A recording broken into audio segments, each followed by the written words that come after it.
Hello friends, नमस्कार। मैं हूं डॉक्टर विकास और आज हम बात करेंगे नी जॉइंट यानी घुटने के दर्द में जो पेन होता है वो किस कारण से होता है और इसका क्या इलाज हम देते हैं। अगर आप इसका बार बार इलाज कराने से परेशान हो गए हैं, थक गए हैं, तो अब चिंता की कोई बात नहीं। मात्र एक इंजेक्शन ऐसा है जो अगर आप नी में देते हैं जॉइंट में, तो वो दर्द हमेशा के लिए ख़त्म हो जाता है। फ्रेंड्स, नी जॉइंट जो होता है घुटने के दर्द को हम रोमेटॉइड आर्थराइटिस या ऑटो इम्यून डिजीज भी बोलते हैं। मेन प्रॉब्लम जो होता है घुटने के दर्द में वो ऑटो इम्यून डिजीज की वजह से होता है। जो ऑटो इम्यून डिजीज का मतलब है यानी खुद का ऑटो इम्यून यानी खुद का सेल्स खुद को ही वो डिस्टर्ब करने लगता है, खुद को ही हानि पहुंचाने लगता है, उसी को हम ऑटो इम्यून डिजीज बोलते हैं। फ्रेंड्स, घुटने में दर्द का बहुत सारा रीजन है। कुछ ऐसे रीजन है जिसको हमको पहले जान लेना चाहिए, उसके बाद पेशेंट को इलाज करेंगे और उसको आइडेंटिफाई करने के बाद अगर हम इलाज करते हैं तो बेटर रिजल्ट मिलेगा।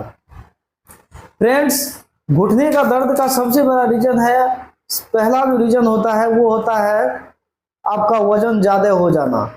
आपका अगर वजन ओवरवेट हो गया है, मोटापा अगर आपका ज़्यादा हो गया है, तो उस कारण से नी में जो होता है वो मीडियल पटेलर जो होता है, जैसे कि आप वीडियो में देख रहे हैं, मीडियल पटेलर में कुछ ऐसे केमिकल्स होते हैं, कुछ ऐसे तत्व होते हैं जो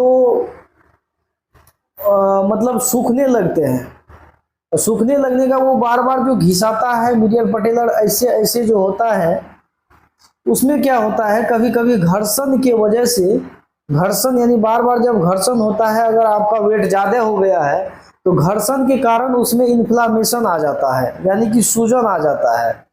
तो सूजन जब आएगा तो उस कारण से भी आपको दर्द करेगा।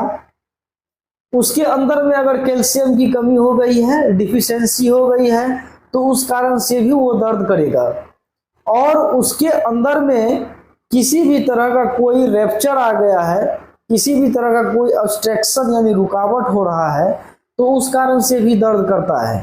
तो मेनली जो कारण होता है वो होता है ऑटो इम्यून डिजीज का। अगर इस तरह का पेशेंट आपके ओपीडी में आता है या आपके क्लिनिक में आता है या आपके एरिया में कहीं भी मिलता है, अगर आप जनरल प्रैक्टिशनर हैं तो इस वीडियो को आप खुद से देख लीजिए और एक बार में समझ आ जाएगा। तो फ्रेंड्स, उसको सबसे पहले आइडेंटिफाई करना है। आइडेंटिफाई करना है उसके चारों तरफ इन्फ्लामेशन तो नहीं है, कहीं सूजन तो नहीं है, या सूजन हुआ है तो किस कारण से हुआ है, कहीं चोट वगैरह से तो नहीं लगा है। उसका सबसे पहले एक नी जॉइंट का जो होता है एक्सरे हम कराते हैं, एपी और लेटरल दोनों साइड का। एपी लेटरल में क्लियर स्पष्ट आ जाता है जो उसके अंदर में क्या दिक्कत है, क्या परेशानी है। उस परेशानी को देखते हुए अगर आप दर्द की दवाई बराबर खाते हैं घुटने के दर्द से, अभी तो ये बीमारी बहुत सारा है और इस बीमारी से बहुत सारे ऐसे आदमी हैं जो भारत में बहुत परेशान रहते हैं। कितना को तो देखे हैं घुटने का रिप्लेसमेंट भी कराना पड़ता है। तो खैर, रिप्लेसमेंट बहुत लंबी प्रोसेस है, तो उसको अवॉइड करते हुए आज हम लोग बात करेंगे सिंपल और साधारण इलाज जो है उसका क्या है। ऑटो इम्यून डिजीज को ठीक करने के लिए सबसे एक ऑटो इम्यून थेरेपी होता है। ऑटो इम्यून थेरेपी करने का एक मैं तरीका आपको बता देता हूँ। उसमें करना क्या है, 5 ml ब्लड नस से वही व्यक्ति का लेना है जिसको बीमारी है और वो इंस्टेंटली उसको कमर पे लगा देना है यानी बटक पे, मांस में, यानी नस से लेना है और मांस में लगा देना है। ये नियम कम से कम 2-4 सप्ताह तक करना है, सप्ताह में एक ही बार करना है।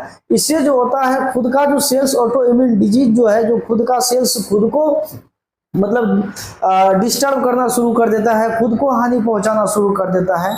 सबसे पहले तो वो ठीक हो जाएगा।